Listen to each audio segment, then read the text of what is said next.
All right, welcome folks. My name is George Myers, and with me today is Teresa, Riccio, Michaela, and we're talking about homeschooling.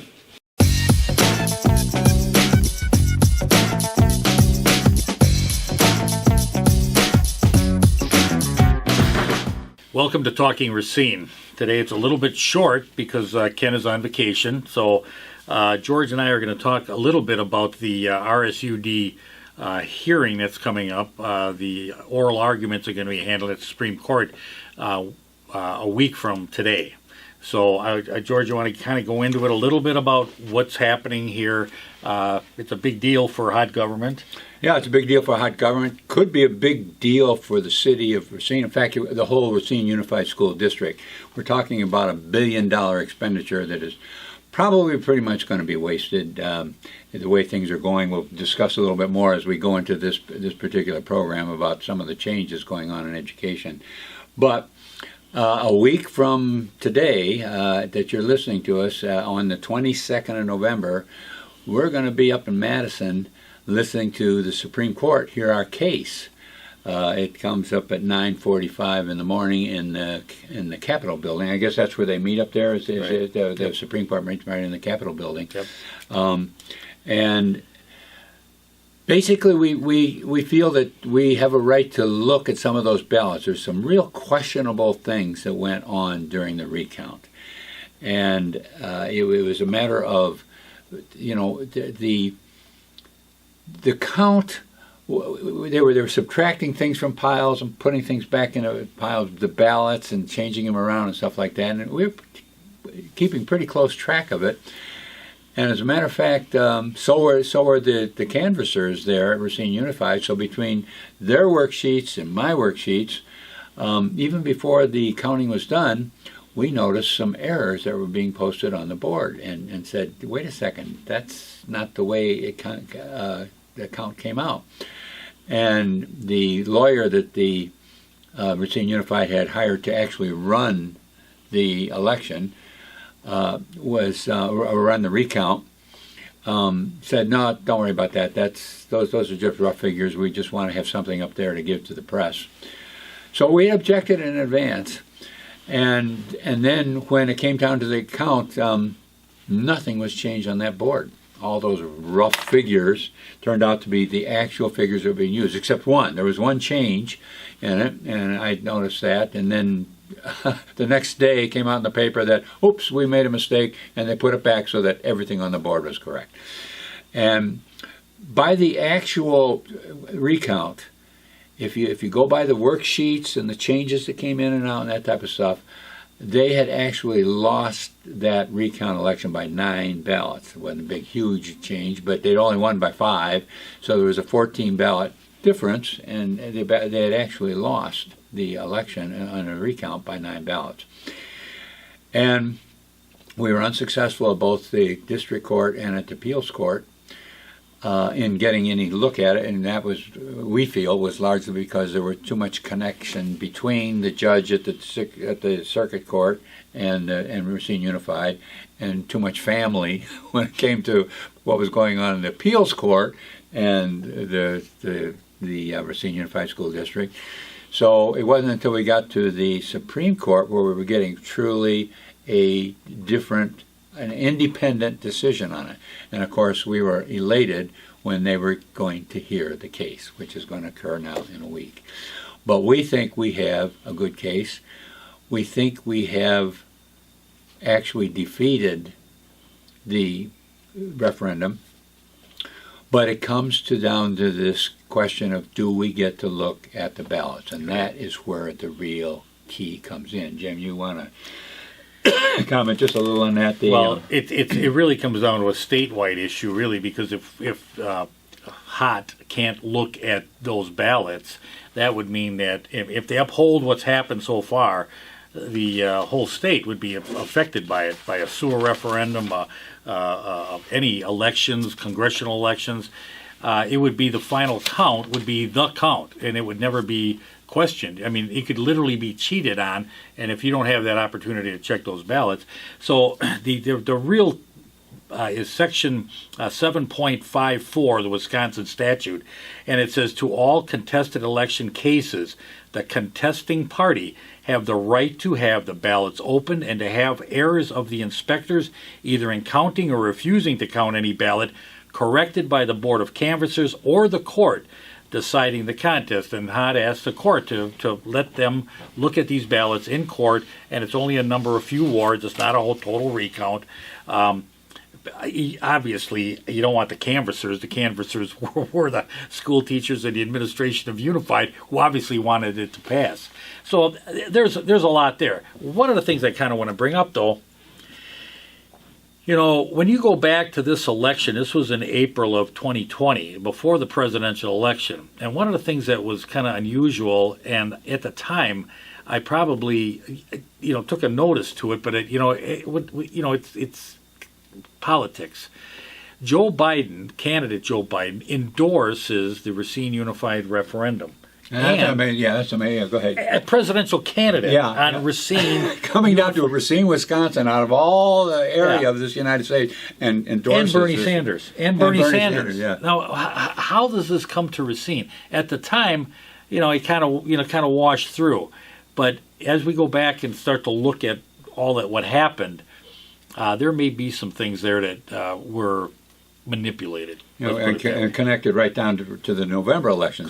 Some people have even said, now this is an amazing statement, but it could be true, that the referendum election was a dry run for the November election. Right. And how they were going to use the COVID and how they were going to be able to change the rules and that type of thing. Poll workers and all the rest, you know, and in a lot of ways it was. In a lot of ways, it really did. Well, it's looking like that. But here, the thing that you brought up was the impact of this, and this little statement here kind of gives you the idea of what's going on with this decision. There are 72 counties in the state of Wisconsin that's going to affect. There are hundreds of towns, villages, cities, water districts, sewer districts, school districts, judicial and congressional districts, and so on that hold elections. So this decision that they're making there is going to affect a lot more than this just one referendum. And the question is a very fundamental and basic question.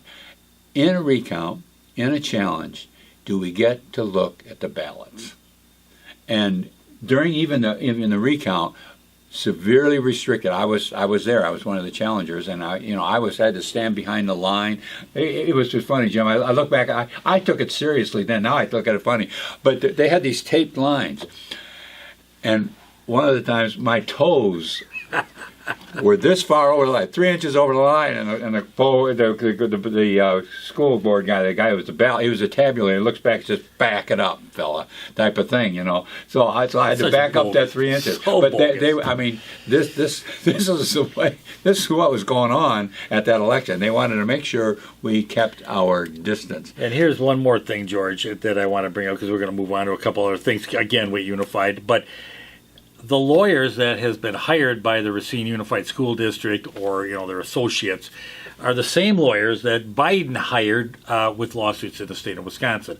So this is very tightly monitored by the Democratic Party and somewhat with Joe Biden's administration. I don't understand why Racine, why this particular law firm, in endorsements.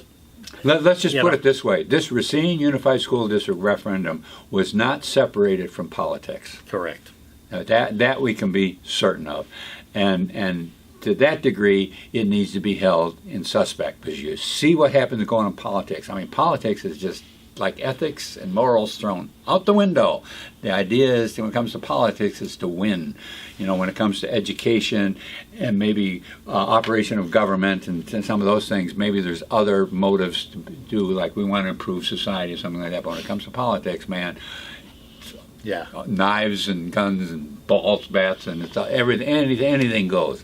So when you start seeing that type of influence, interference into a referendum like that, got to be a little suspicious. Yeah, absolutely. But Jim wanted to also talk about some alternatives. We're not necessarily stuck with Racine Unified School District. Right. I mean, you know, well, and we went back over this. George, you were a homeschooler. I was homeschooled. We were homeschooling back in the days when it was. I mean, you were dodging the officers that came out. The truant officers coming out.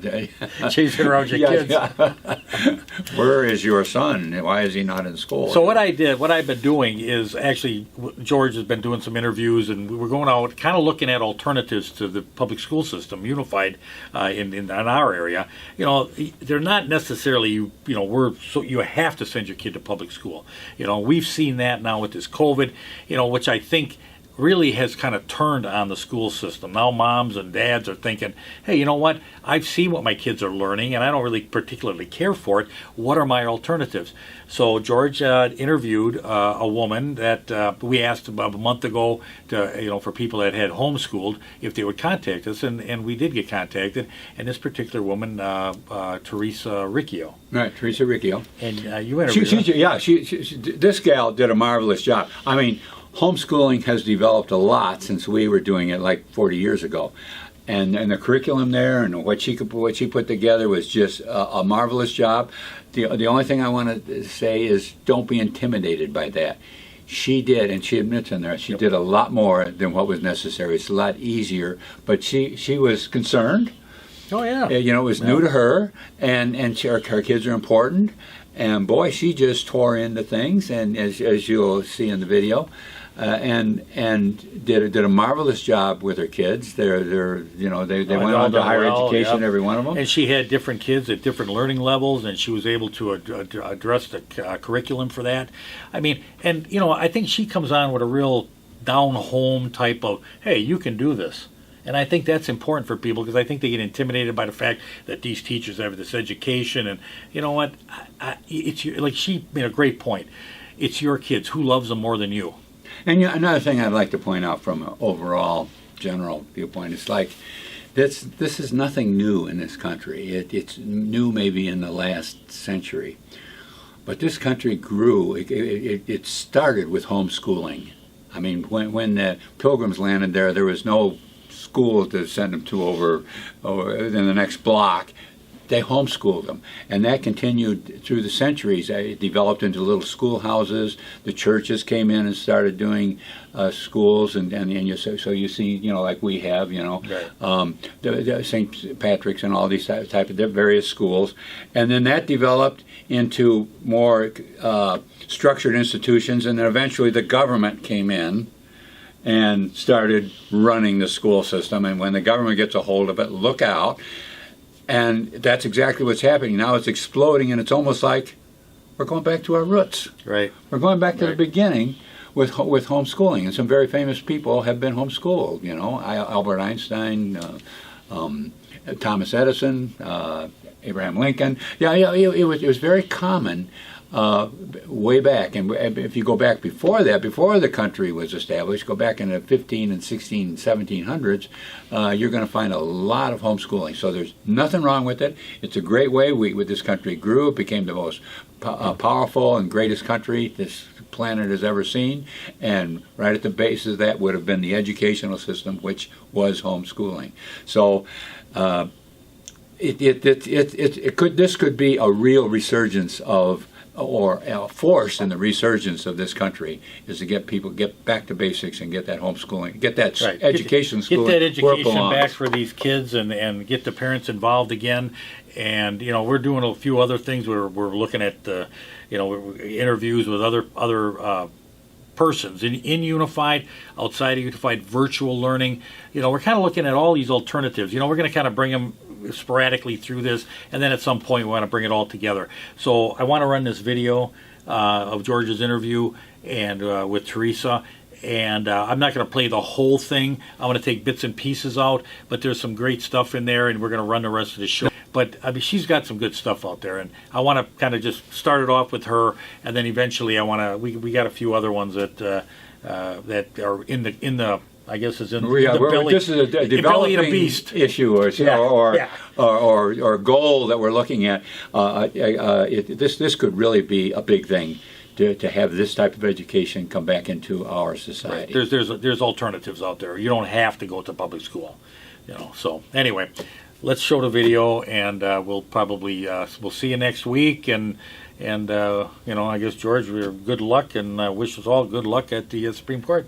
Yeah. Well, if you're well, as you're watching this, we're 1 week away, and then if you come to the next show, we'll be there. We'll be in Madison while you're watching our show. All right. See you next week. All right. Welcome, folks. My name is George Myers, and with me today is Teresa Riccio Michaela, and we're talking about homeschooling. Teresa, you got started in how did you happen to get into homeschooling? Just give me a goal point. A goal point was I had a son who probably would be labeled with quite a few different learning disabilities, and we knew he couldn't go in a regular school.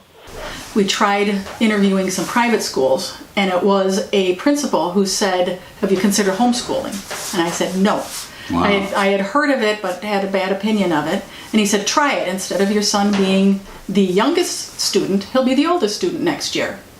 And we tried it, and that's very good. Now, where was he going to school at the time? He was having trouble. He wasn't. He was he was going to go into kindergarten. Okay. So you started him right off. All right. Yes, K through 12. I did all 5 of my children. All right. Now, so what did you do? How did you approach this problem of homeschooling? You were right from scratch. You were right at the bottom. I had no idea what to do, but one of the other schools that we had interviewed was using Abeka books, and I loved the colorful, something I thought would keep his attention. What did you call those? It's called Abeka Books. Abeka Books. It's a company. So I contacted them, and they said they would sell to a single person instead of a school. So I bought everything you had to have. And you don't need to do that, because I bought all the curriculum, all the teacher's guides, everything. And I said, tell the student this. And so then I would look at him and read it. It was very simple. So I learned you don't need to do that. And within 2 to 3 years, I was writing my own curriculum. Because I liked this from this curriculum, and this from this curriculum, and this from this curriculum, and this from the library. So you build your own. Very good. Now, could you adjust the curriculum could you determine what the kid wanted to learn, or were you just kind of putting it out there? At first I was putting it out there. Then I learned there's this thing called learning styles. And you have your different kids learn differently. So I started reading books on learning styles, and I found out what the first 2 could do, the third one couldn't, and we actually lost a year. And I thought, I can't do this, and this is terrible. Well, then I had him tested, found out absolutely nothing wrong with this one. He had a different learning style, which was opposite of my teaching style, which is another thing. So I had to learn to compensate. Could you tell me a little bit about what you're calling a learning style? How does so that there's a kinesthetic, there's auditory, there's visual. It's how does your child need to have manipulatives? Do they need to be holding things to do things? Do flashcards work? Are they real visual? Are they kinesthetic? Do they bounce off the walls? That's my first son. He had to move to just keep doing things, which was difficult, but in the end, it was. Well, that's a nice thing about homeschooling. In other words, what you can do is you can adjust, you can customize the teaching to your each student. student, yes. As opposed to if you throw them into a large classroom, everybody's got to fit into that one thing. And that's one situation that I find a lot in schools, that it's just heartbreaking, because if they could test the children for their learning style and have this style in this school, and this style in this school, and adapt, these teachers teach with this style, the kids would blossom like you would. That's right, and that's one advantage to homeschooling, I would say, is because it's a huge advantage. A parent, it doesn't have that many students have to deal with. Now, so was there any specific curriculum that you were following? Are there like physics, math? How did you pick out? I started out with Abeka. And then I started using some rod and staff, it's called. By the 4th grade, your child has read the Bible. They teach reading and phonics using the Bible. Okay. So I liked Abeka because they had the flashing, the colors, and a lot of things like that, manipulatives. So I used some of that in the beginning, first, like maybe not even half a year, but just to get them started, the basics. And then I started using the rod and staff. That's in black. It's in 2-color, very simple. It's put out by the Brethren. It's an Amish offshoot. So I did that, and then we used some Bob Jones, and I used some Sunlight. These are all different curriculum names. Now it sounds like you are concentrating on reading. Is that what I get from Oh no, the start? I have math brain Oh, children. so you started right at the beginning with that Yes. also?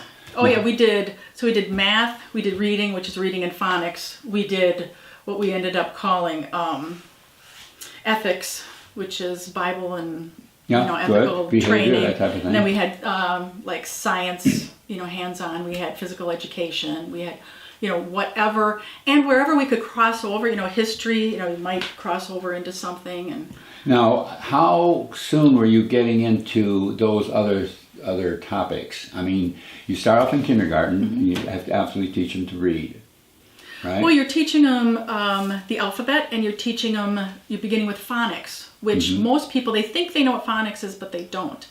I came to find out I'm dyslexic. My kids are dyslexic. So what we see and what you see, probably unless you're dyslexic, are two completely different things. The P and the Q, the T and the, they're Okay. different. So it doesn't matter what you see, it matters what you write out.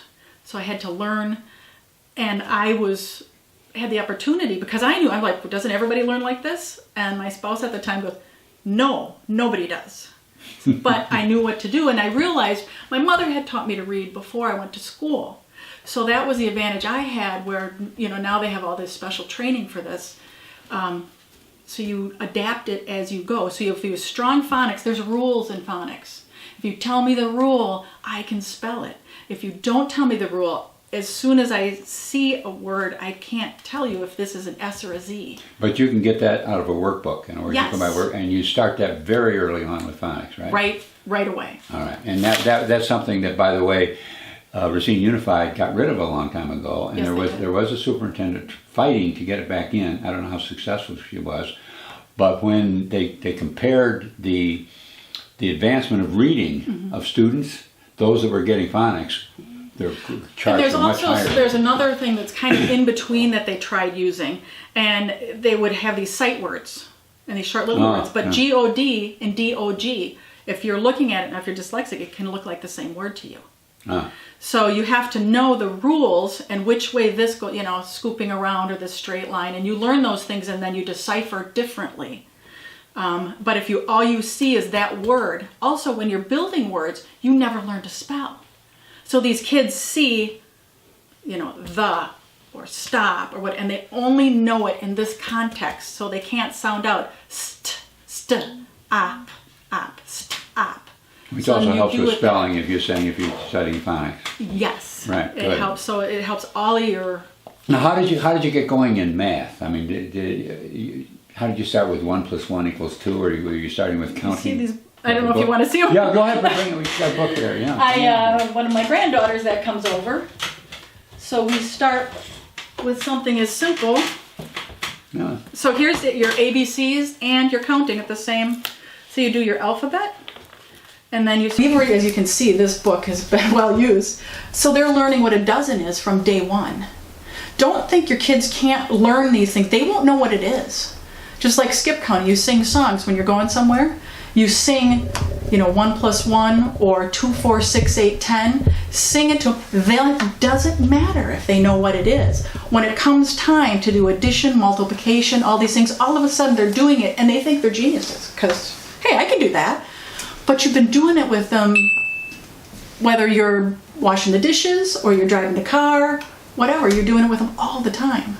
That's cool. Now, if someone wants, let's say, that book or a book like that, how does a parent find that? Where do they actually go for that? So they made these books in Racine. So that's a little book from Yeah, it's a Western golden book. Publishing? Yeah. Yes, it is. Golden Yeah, book, okay. golden book. And they've got all, if this is all you can afford, you can teach your child how to read out of golden books. You can teach, I would suggest there's an Abeka book that you first start with, and it has all the things. There's like, it's broken into 3 sections. The first section is just going to be the letters and short and long vowels. The second one is going to be beginning sounds, st and stop, pull and play, fool and flag. So you're going to have those. And then the third one, you're putting together short vowel words. Then further in the book, then you start getting long vowel, so out of that one book, you can teach your child how to read. Out of Now- simple things like this, here, this one is colors. It's another golden book. And we do this one, it's the colors, and then by the end, they're doing all the colors. They will beg you to read. Will you read it again? Will you read it again? You will want to get different books, but you don't need. I use these with my kids, and I'm using them with my grandkids. Now, if someone wants somebody to, let's say, they see this program, but they need somebody to talk to find out a little bit more about an exact addresses, something like that. Is there an organization at all that anybody that you know of somebody can So contact? I was part of something called CREST, Kenosha Racine Home Educator Support Team, and it still exists. And I can connect them with moms there. They're very helpful. They've got a Facebook page. They meet together, and we used to do this too. You meet together to do the things that are more difficult, whether it's a choir, maybe it's a chemistry experiment. I remember I was just so thrilled because we had someone who was a radiologist that took time off to homeschool her kids, and she did biology classes, so I only had to dissect things with 2 of my kids. She did it with 3 of them, and so I didn't have to do all of those things. So you work together. What are you good at? And then... Oh, so somebody could call this CREST. And Racine has one too. I know there's RUSD. I believe there's other ones in Racine as well. maybe we get some things thrown up on the screen or something like that, because that's always really helpful, particularly when you're first getting started. Just someone to talk to. If you start talking to a homeschool mom, you'll get more information than you ever wanted. That's probably true. One of the criticisms of homeschooling has been, well, kids won't learn to talk with people. They're just won't be able to communicate with other people because there's only people around the house. What do you say about to that? Well, I did not find it was a problem. In fact, the oldest one, who did have a speech, he had a little impediment. I went to the doctors, and she said, "Well, you seem like you're teaching him and you're doing these things. I'll show you what to do, and you can just do it at home." So I did his speech therapy. Plus, we made specific things then. I love my children more than what teacher is going to love him more? You're going to take the time and help him sound those things out. And then the other ones too, we always worked with a curriculum like we did, whether it was poetry, which is not my forte, but you do it. And we had a speech program, one of the things we got together with, and my children always did those.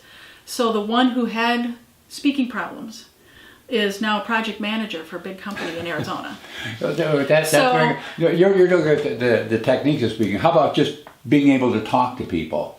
So this was the child that was the one, the child that sticks to your leg and everybody tells you have to break him of that and he's never going to be. I had very good parents, and my father told me, let him alone. When he's ready, he will go. And so he stuck with me through everything. He was my little Klingon. And the other kids, they go through their age and everything. He seemed to need it more. And like I said, now, I get to talk to him maybe once or twice a month because he's so busy and he's raising his own kids. So they never suffered. They never suffered their ability to communicate with people. No. Plus, they learn to communicate with all ages.